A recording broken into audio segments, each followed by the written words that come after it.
If you could accept that you are vibrational beings first and foremost, if you could accept that you are an extension of source energy and that only a part of you is here in this physical form, and that there's a larger non-physical part of you that you can sync up with anytime you choose to, that will give you a fuller, more delicious version of this life experience. And if you can accept that every time you sift contrast, you give birth to a rocket of desire which is gathered in a vibrational reality. We've been calling it your vortex of creation. A vibrational reality, a vortex filled with the desires that you have personally and precisely and accurately set forth for yourself. And that, this is the part we most want you to remember and practice and experience. Once that vibrational reality exists, and it does, that you can, with much greater ease than you've been allowing, bring it from a vibrational reality which you can sense into a full realization where you then can see it and hear it and smell it and taste it and touch it. Humans have been tripping over that movement from vibration into reality for a very long time. As you argue over your creationism, as you argue over the evolution of your planet, as you argue about where you came from or how you came to be. And we want you to understand that you were thought into being, as is everything that you experience thought into being. It's through the vibration, through the thought. Most humans don't think purposefully. But when you do, when you become a deliberate projector of your own thought, a deliberate thinker of your thoughts, a deliberate projector of your thought because you care about the vibrational compatibility of the thought that you're thinking and the desires that you hold, then you are a deliberate creator. And then life is really fun. And then you are truly unlimited. And until then, you're creating by default.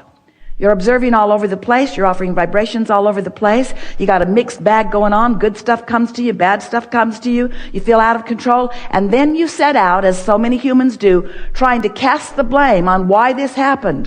Why did this happen to me? It must be because of you or you or you or this or that. Mostly I think it is my mother's fault. But when you become a deliberate creator, when you accept these principles that we are laying out and you test them through your own personal experience by deliberately finding a frequency and practicing it and holding it until the emotion within you about that subject feels good to you consistently. And then you begin to see the evidence of your vibrational stance moving steadily into your experience. So how does that vibrational version translate into something that you can experience in the fullest sense?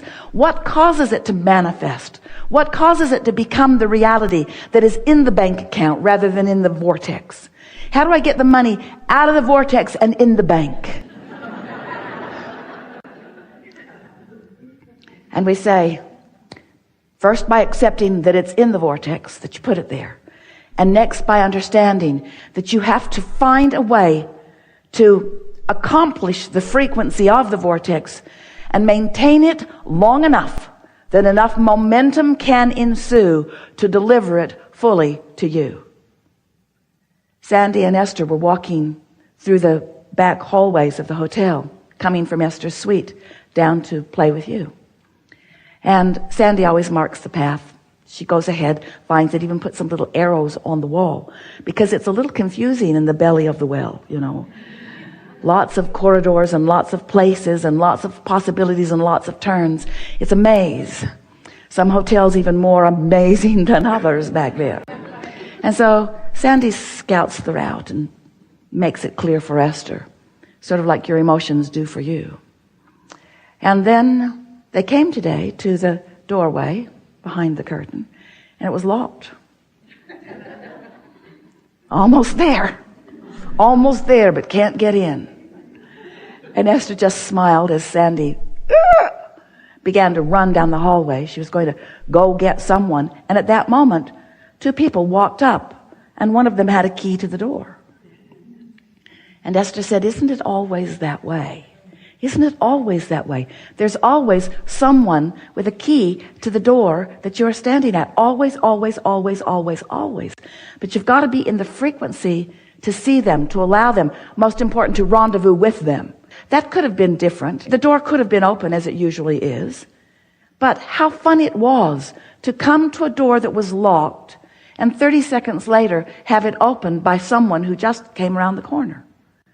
And that's the thing that we want you to understand. Sometimes you stand there and you can't see the open path that you think you need. But we promise you, there's someone right around the corner with the key to the path. You just have to chill out. You just have to not worry so much about it. You have to not be concerned about locked doors, because there are no doors that are truly locked to you. And if we can convince you that a vibrational jump is what your work is, period, that law of attraction will bring all those with the keys. It's just the vibrational jump that you're looking for. The vibrational difference. The vibrational difference. An emotional countenance that is more like ease and flow and positive expectation and fun and exhilaration, rather than doubt and worry and fear and concern. So it's our promise to you that you'll do some shifting today, because you just can't play in an environment like this without shifting. It's also our desire to explain to you that we understand where you are. You're doing really well. It's pleasing to us that you want to be here on the leading edge. Esther is so enlivened by the nuggets that she knows we will all discover today. The new way of having an experience together. The new clarity that is certain to be yours. The new understanding that is certain to be yours. And most of all, the new vantage point, the new set point, the new relationship with life, the new relationship with everyone you know. I've really been practicing this being deliberate. It's sort of amazing. Well, nothing less than that feels as good. It's fun to stumble on conditions that are pleasing, but it's ever so much fun to plan them and practice them and anticipate them and then experience them. Isn't it? Isn't it? Isn't it? Isn't it? It's incredible. Yeah. So I said earlier, because I was the greeter, I'm going to be the first one. I didn't say it to anybody but me. And us. You think what you think is a secret?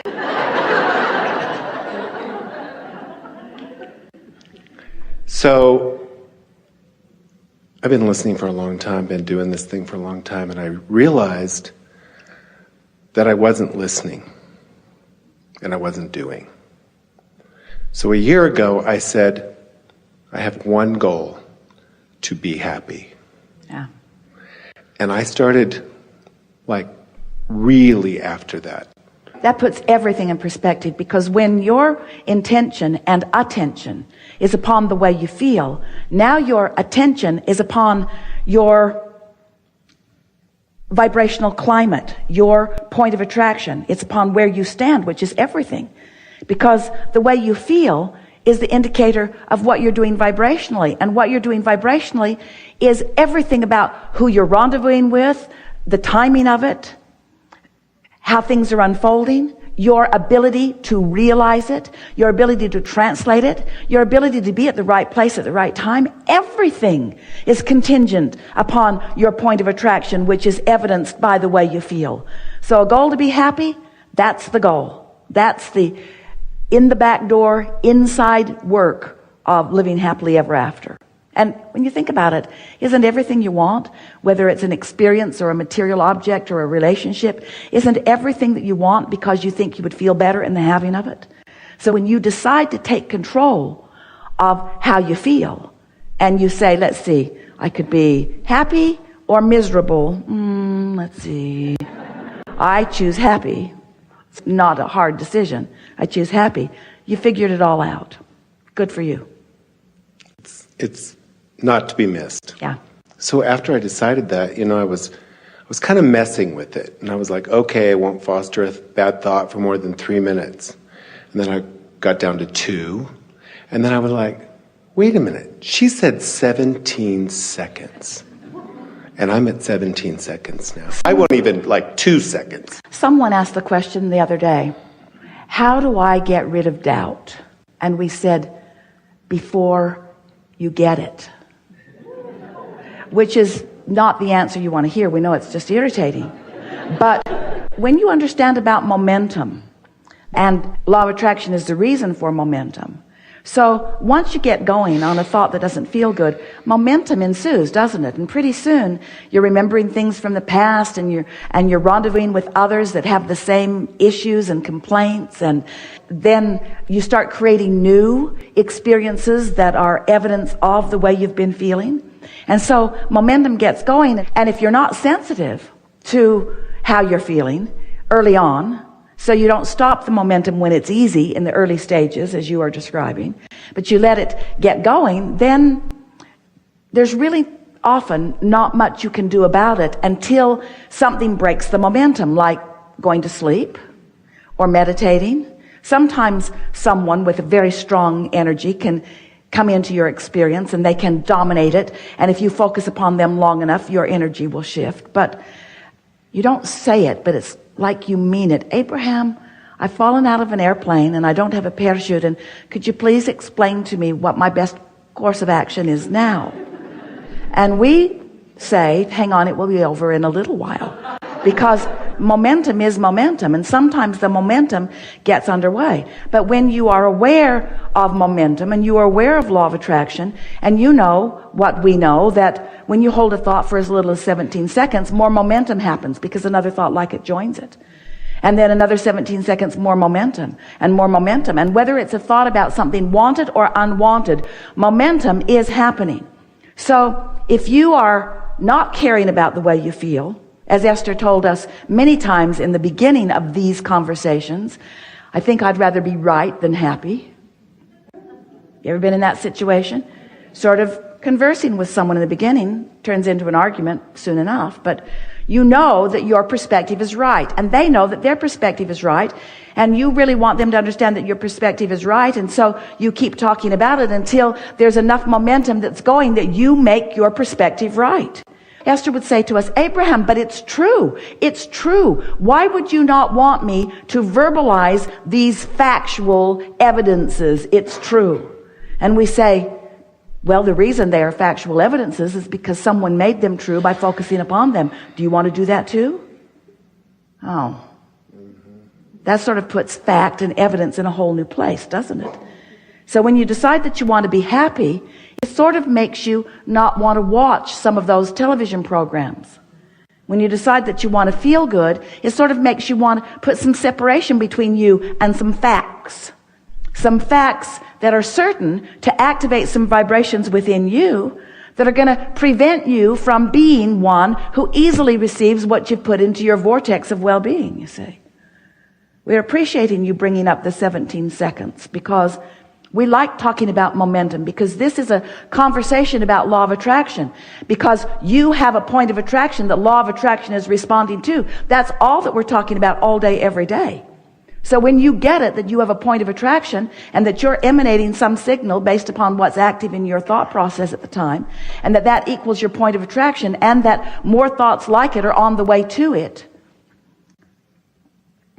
it's like putting your car on the top of a hill and deciding that you'd like to practice gravity and momentum. So you take it out of gear, you take the parking brake off, and you just nudge it just a little bit. Doesn't take much, does it? Just bump it a little bit from behind.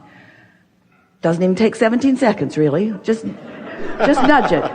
And it will begin to move. Now, if you come to your senses, as our friend's saying, 17 seconds, he doesn't let the momentum get going. You jump in front of your car, and it just bumps up against you. It doesn't hurt you one bit. There's not enough momentum. And it stops. But you wouldn't want to be at the bottom of the hill stopping that momentum, would you? And so that's the point that you're making, and it's the most important point, because you do have control over which thoughts you give momentum to and how much momentum you allow.